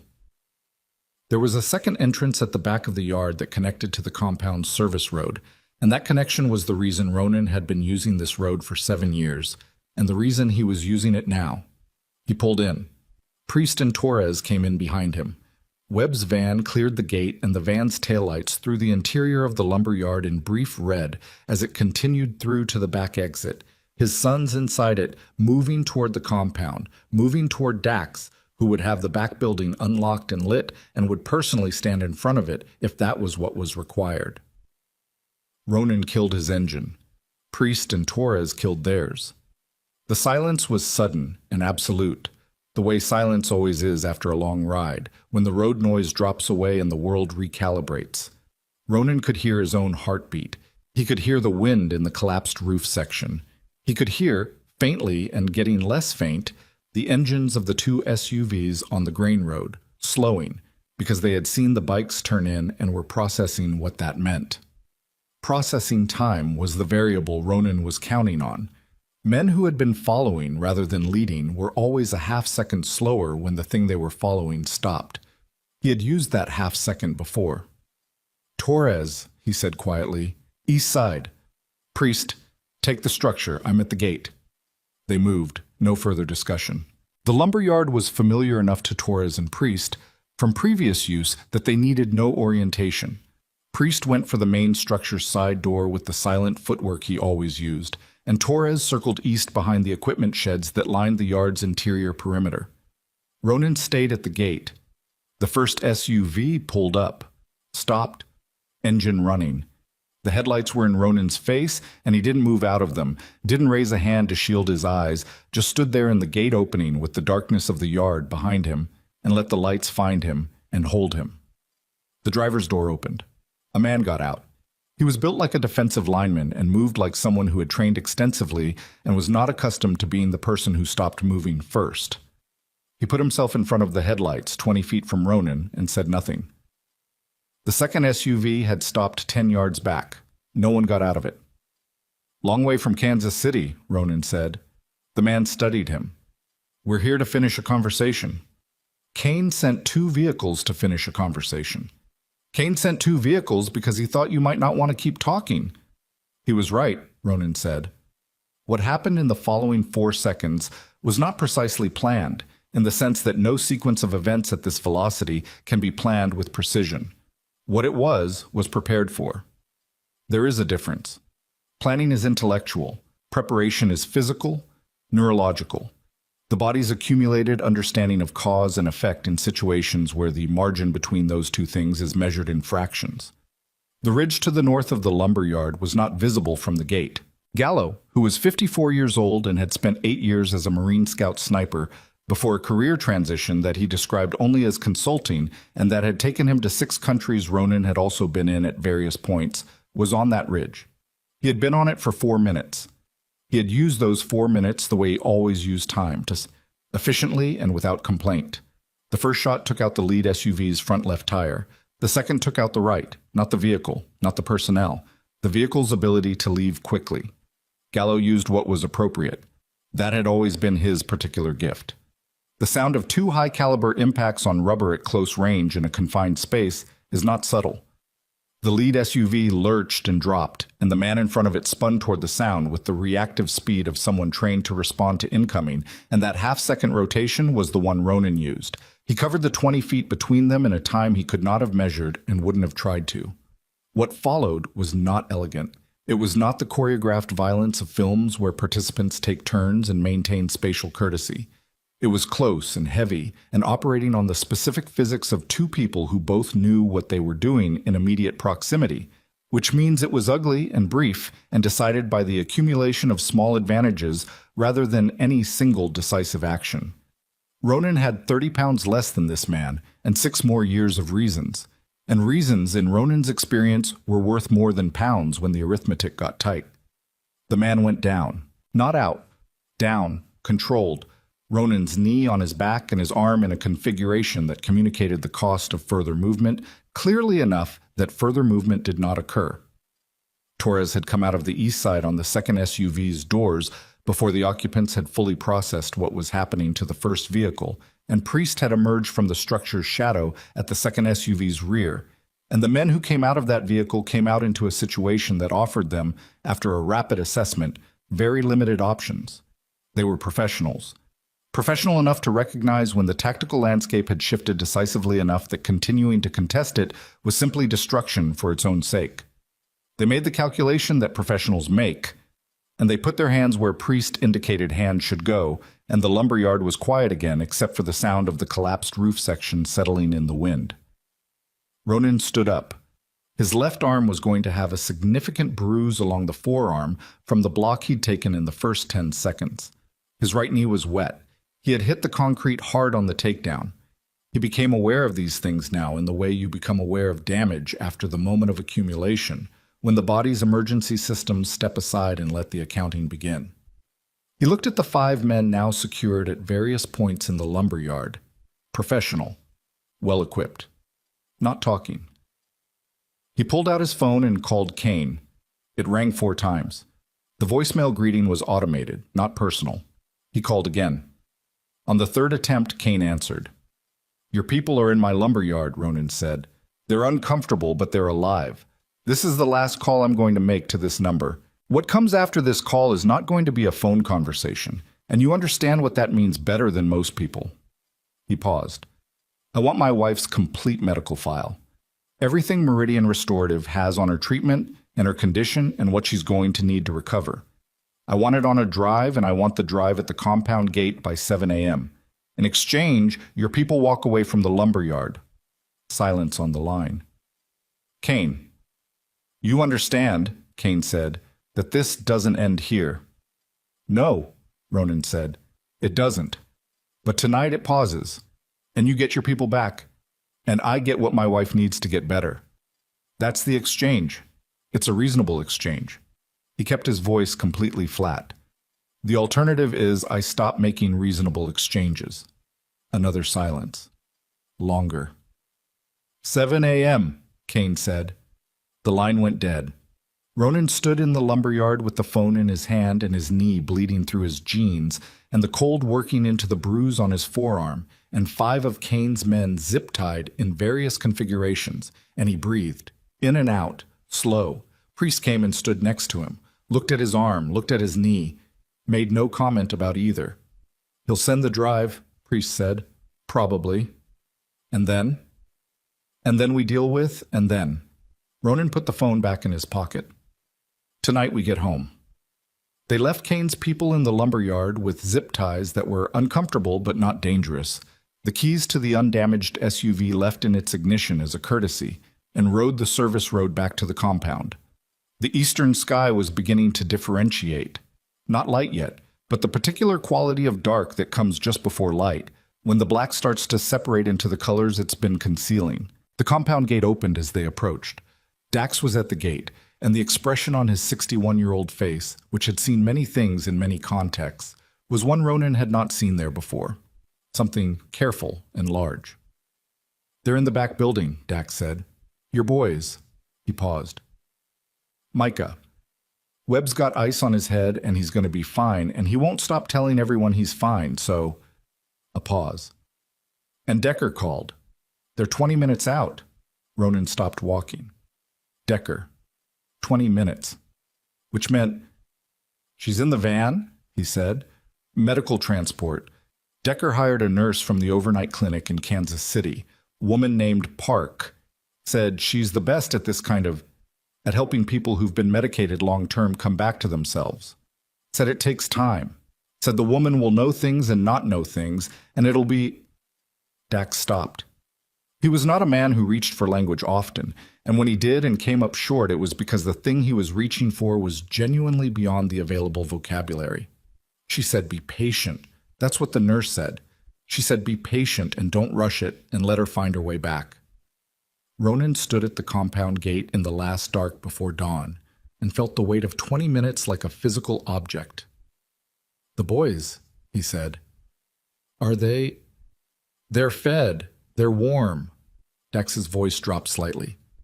Caleb's asleep. Put his head down 20 minutes ago like someone cut a string. Connor's awake. He's been awake. He's sitting by the window in the back building, and he won't lie down, and when I asked him why, he said... Dax paused. He said he wants to be awake when his mom gets here. Ronan put his hand on the gatepost. The metal was cold and solid and real. He pressed his palm flat against it and held it there for a moment, the way you hold on to something when you need the certainty of a surface. He went inside. The back building was a converted workshop. Insulated, heated, the space Ronan had built out 3 years ago for situations exactly like this, emergencies, people who needed a safe place that wasn't the main structure. There were cots. There was a bathroom. There was a small kitchen alcove with a coffee maker that ran constantly and a table that had seen more crisis planning sessions than he could count. Caleb was on a cot in the far corner, on his back, deeply and completely asleep in the way of a child whose body has finally been granted permission to stop being vigilant. His arm was thrown over his eyes. His breathing was the specific even rhythm of someone who has gone very far down into sleep and will not be coming back up quickly. Ronan stood in the doorway and looked at him for a long moment and felt something move through him that he did not try to name. Connor was at the window. On a chair he had pulled up himself, sitting forward with his elbows on his knees, looking at the compound yard. He heard Ronan come in and looked over his shoulder. Then he turned back to the window. Ronan pulled a chair over and sat beside him. Outside, the yard was quiet. Torres was at the gate. Gallo had come down from the ridge and was walking the perimeter. The eastern sky was doing its slow work of becoming morning. It's going to be 20 minutes, Ronan said. Okay, Connor said. They sat. Are you scared? Connor asked after a while. He had asked Ronan that once already tonight, in the gravel yard outside Greer's mill, and Ronan had answered honestly then. He would answer honestly now. Yes, Ronan said. She might not, Connor started, and then stopped, choosing words with the same deliberateness he applied to all choices. She might not be the same. She might not, Ronan agreed. Dax said that nurse said it takes time. It will take time. Connor looked at the yard.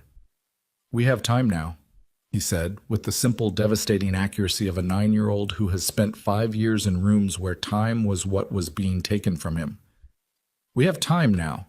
That's different from before. Ronan looked at his son, this watchful, deliberate, impossibly competent child who had drawn a map and sent a messenger and carved his initials into walls and waited 5 years of waiting with the kind of faith that does not spring from ignorance of the alternative but persists despite full knowledge of it. He put his arm around Connor's shoulders. The boy leaned in without making a thing of it, the way he did everything, without drama, without announcement, with the simple, uncomplicated weight of someone accepting what is offered. They sat at the window. 11 minutes passed. Then the compound gate opened and headlights came through it. A van, a proper medical transport, white and clean and terrible with the weight of what it was carrying. Behind it, Decker's Road King. Behind Decker, 2 more bikes. Ronan stood. Connor stood.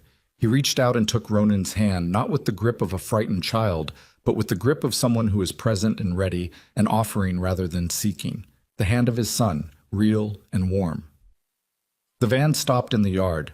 Decker got off his bike and pulled off his helmet and looked at Ronan across the distance of the yard with an expression that carried everything the next hour was going to contain. And Ronan crossed the yard toward the van's sliding door and heard Connor's footsteps on the concrete behind him, steady and unhurried, keeping pace. The nurse, Park, opened the sliding door from inside. She was small, precise, with a calm that was not distance, but method. The calm of someone who understood exactly what this moment was and had prepared for it and was now managing it with the care it required. In the van, reclining in the modified seat wrapped in a thermal blanket, with an IV line in her left arm that Park reached to disconnect with practiced efficiency, was Elena. 5 years older. Thinner than she should have been. Her hair was different, shorter, growing back from something, maybe.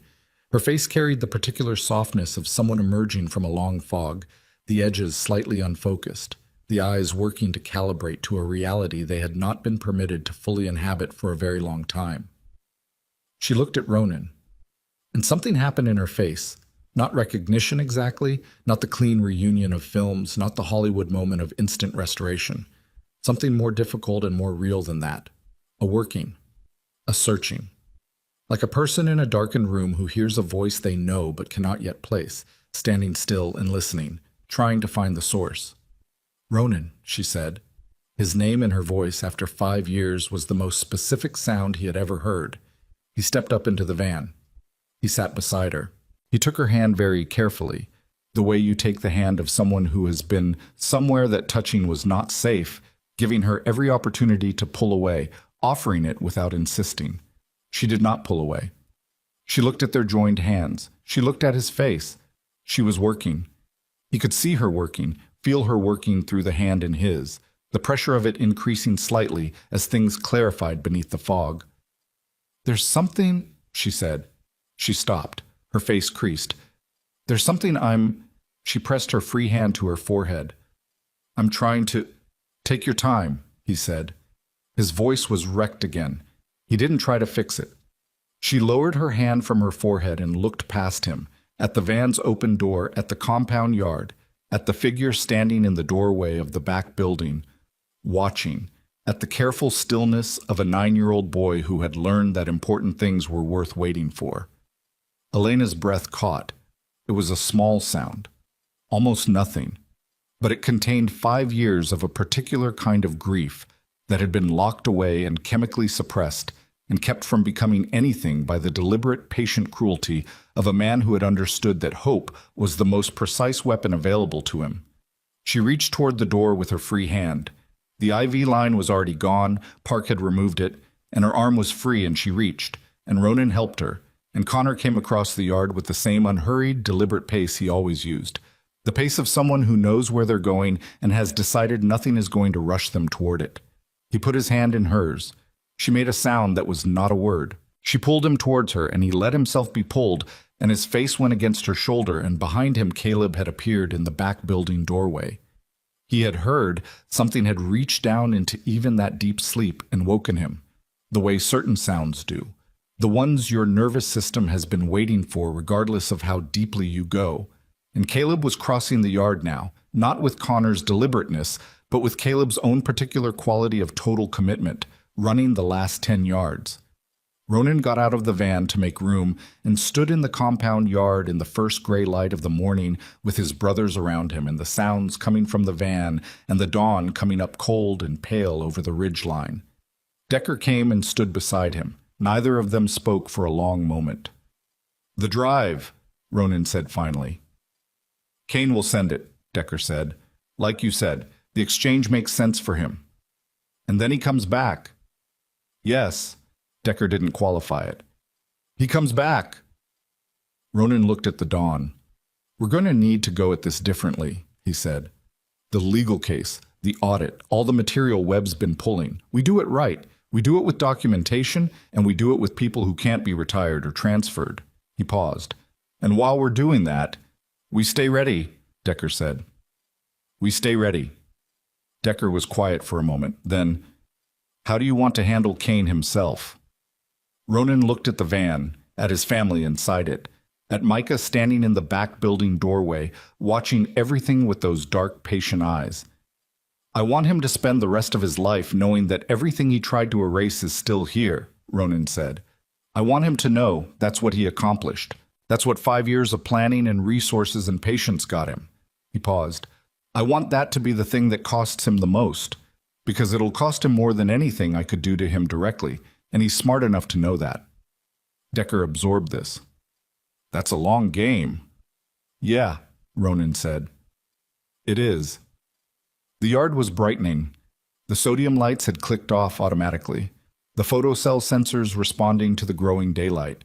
And in the new natural light, the compound looked like what it was, a working space, a lived-in space, a place built by hands that knew what they were building and why. The smell of the night's cold was shifting toward the smell of morning, that particular quality of air that comes when darkness lets go and hasn't yet been replaced by the full weight of day. Ronan's phone buzzed, an unknown number. He looked at the screen. One text. No signature. 7 a.m. as agreed. Gate.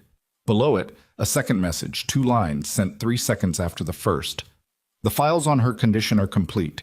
Every physician's note, every dosage record, everything she'll need to come back fully. It's all there.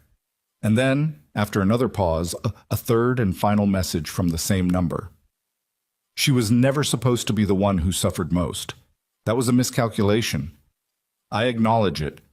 Ronan stared at those 3 lines for a long time. Victor Kane, architect of 5 years of precise and patient cruelty, was acknowledging a miscalculation. Not remorse, not apology, an acknowledgement. The difference was significant. It was the language of a man whose value system was operational rather than moral, who was capable of assessing an outcome as technically suboptimal without being capable of understanding why the thing that made it suboptimal was also the thing that made it wrong. He put the phone in his pocket. He looked at the van. He looked at the dawn. He thought about what Connor had said at the window, simple and devastating. We have time now. That's different from before. Inside the van, Elena was holding her sons. Outside, the Iron Covenant was holding the perimeter. And somewhere on a county road in Missouri, moving toward a gate that would open at 7 a.m., a drive containing everything needed to bring a woman back from the fog of 5 years of someone else's careful control was getting closer with every second, while the man sending it sat in whatever remained of his world and tried to calculate the cost of a miscalculation. Ronan stood in the gray Missouri dawn and felt the compound under his boots, solid, real, his, and understood with the specific and undecorated clarity of a man who has survived what should not have been survivable, that the hardest part was not behind them. That the road between this dawn and the day when all of it was genuinely finished was long and required things from him that he had not yet fully calculated. But his sons were 30 feet away. His wife was 30 feet away.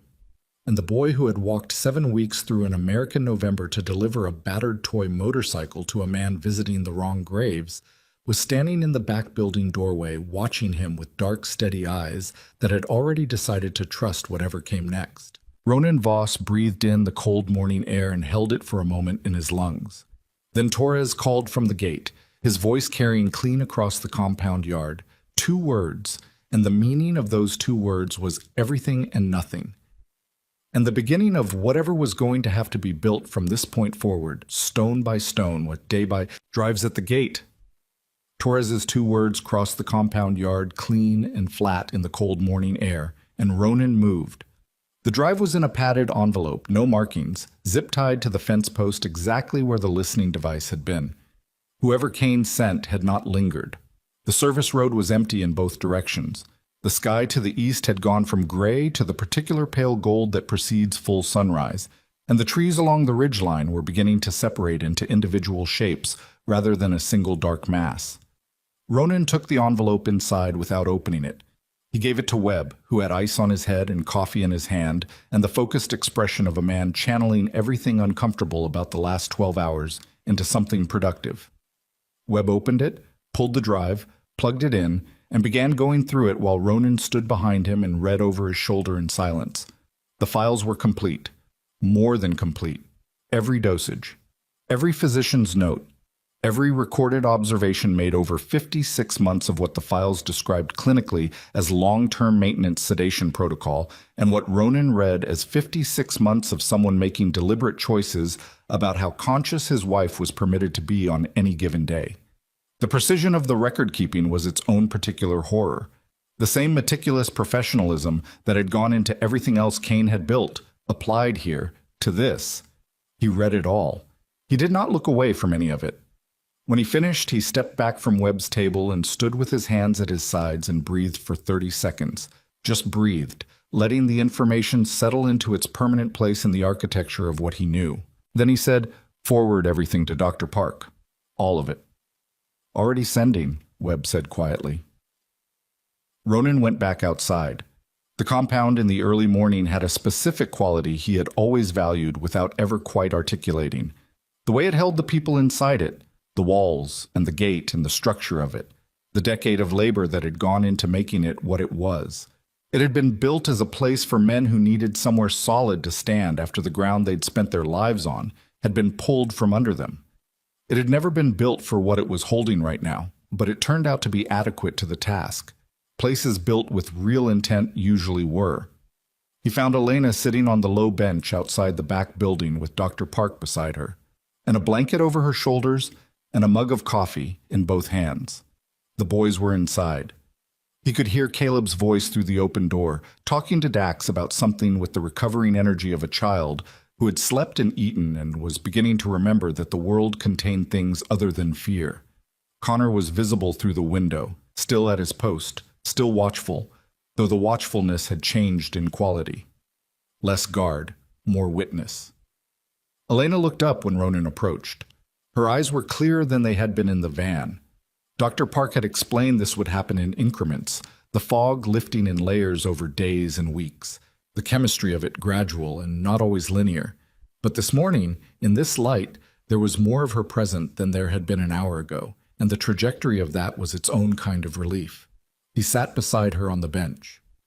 "Doctor." Park excused herself with the quiet professionalism of someone who understood when 3 feet of space was the most useful thing she could offer. Elena looked at the compound yard, at the bikes, at Torres walking the perimeter, at Gallo coming down from the ridge with his rifle broken and bagged. Nothing in his bearing suggesting anything extraordinary had occurred in the night, the professional normalcy of a man returning from routine work. "These are your people," Elena said. Not a question. "Yes." She was quiet for a moment.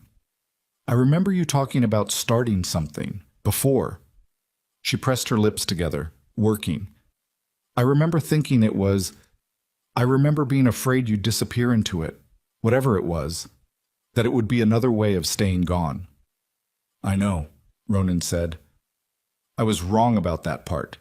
She looked at the yard, at Torres, at Gallo, at the structure of it all. "Whatever this is, these men stayed here with you. That's not disappearing." He didn't say anything. He looked at his hands. "I don't remember all of it," Elena said. "I don't know what I'm going to remember. The doctor said..." She paused. "She said it'll come back in pieces. Some of it, maybe not at all. 5 years of being managed." The word landed with a particular weight. She did not flinch from it. She had always been like that, he remembered. She had always chosen accuracy over the mercy of imprecision. That's a lot of pieces. "We'll pick them up," Ronan said. "Whatever ones matter." She looked at him, really looked at him, the way she used to, with the clear-eyed directness that had always made him feel simultaneously seen and accountable. "You're different," she said. Exactly what she had said to him across the kitchen all those years ago. Just an observation. No agenda. "Yes," he said. "Good different or bad different?" He thought about it honestly. "Both, probably." She nodded slowly, accepting the arithmetic of that. Her hands moved around the mug. Outside the gate, a crow landed on the fence post and regarded the compound with brief indifference and then lifted away. "The boys," she said. "They're good. They're strong." He paused. "Connor sent for me. He found a way to get a message out. He's been planning this for a long time." Something moved across her face at that. something that was not quite pain and not quite pride, but lived in the territory between them. "He was always going to be trouble," she said softly. And then, for the first time, something that was the architecture of a smile. Not complete, not unearned, but there, the bones of it, the beginning. Ronan felt it land in the center of his chest and stay there. They sat until the coffee in her mug went cold, and she let him take it from her, and he brought a fresh one from the kitchen, and she wrapped her hands around it without comment, the small domesticity of the exchange carrying more weight than either of them tried to give it. Micah found Ronan in the garage at 7:45 a.m. Ronan was sitting on the workbench where he had been when his phone had gone unanswered 5 years ago, on a Tuesday afternoon while the world changed shape without him. He wasn't doing anything in particular. He was just sitting there, in the smell of oil and metal and years, letting the space be what it was. Micah came in and sat on the stool across from him, the one Webb used when he was running cable and talking through problems out loud because he thought better with an audience. They sat quietly for a minute. The morning light came in through the high windows and lay in bars across the concrete floor. "What happens now?" Micah said. "We figure it out," Ronan said. "To me specifically." Ronan looked at him, 8 years old, road-scarred, dark, steady eyes that had been steady since the cemetery, since the first impossible moment of this, and had not stopped being steady through any of what followed. "You stay," Ronan said. Micah looked at him. "If that's what you want," Ronan said, "nobody's forcing anything. But if you're asking what I want, you stay." The boy looked at the garage floor. He looked at the bars of light on the concrete. He looked up at Ronan with an expression that was the most unguarded thing Ronan had seen on that face. Something young in it, finally. Something that was simply a child being told something that mattered. "Okay," Micah said, one word. "Complete." Ronan reached into his jacket pocket and put the battered blue toy motorcycle on the workbench between them. "Connor's gonna want this back," he said. Micah looked at it. "He said I could keep it. Until." "Until?" "Until he didn't need me to carry it anymore." Ronan left it on the workbench between them. The legal process began on a Tuesday, 3 weeks after the night at the lumberyard. Webb had spent those 3 weeks building the file. Clean, documented, cross-referenced, the kind of evidentiary architecture that was not assembled in a night, but that was, when assembled correctly, the kind of thing that didn't close without explanation and didn't get lost in a transfer. He brought in a journalist, a woman named Carrie Stills, who wrote for an outlet that had no connection to anyone Kane had ever touched. And he brought in a federal attorney who had been recommended by a source Priest had from his consulting years, a man who had successfully prosecuted 3 defense contractors and who read through Webb's file in 4 hours and then sat back and said quietly, "This holds." Victor Kane was indicted 11 weeks later. The case did not close. The charges were extensive and specific and carried weight that no amount of retired prosecutors or transferred investigators could fully dissipate, because the documentation was public before the legal proceedings began. And what is public cannot be made unpublic by the retirement of any single convenient person. Kane did not walk into a courtroom freely. He understood, as he had always understood, the architecture of his situation. And when the architecture shifted permanently against him, he did what men like him did. He attempted to negotiate from whatever leverage remained.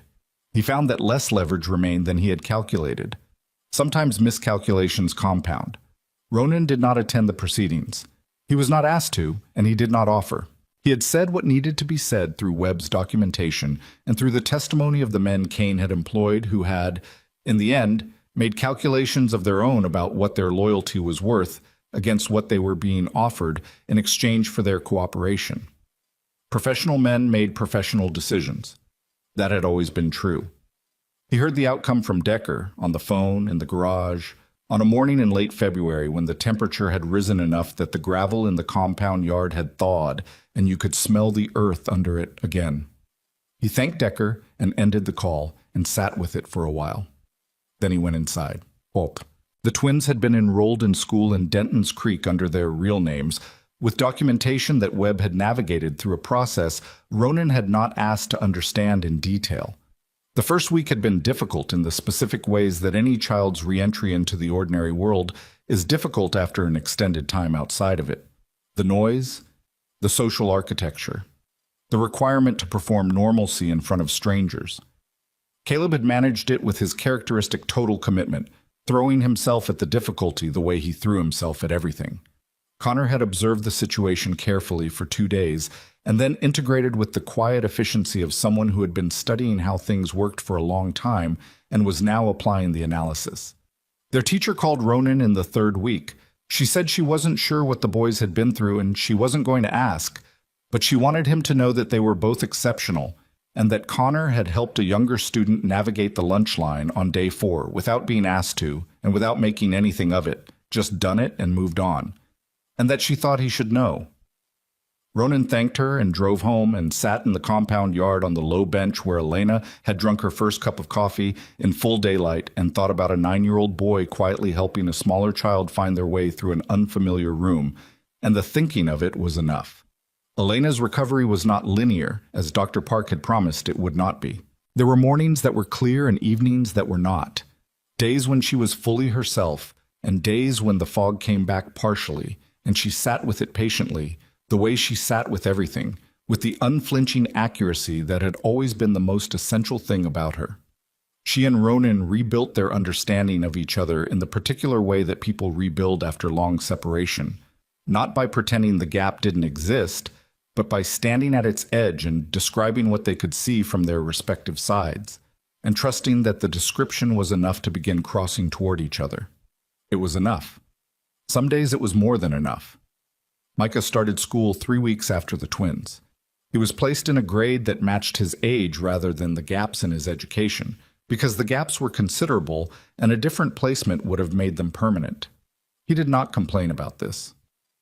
He sat in the front row on the first day and opened his notebook and wrote his name at the top of the first page with the careful deliberateness of someone who had not always been certain they were allowed to occupy the space they were in.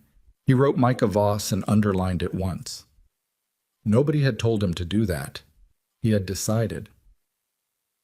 Mes frères.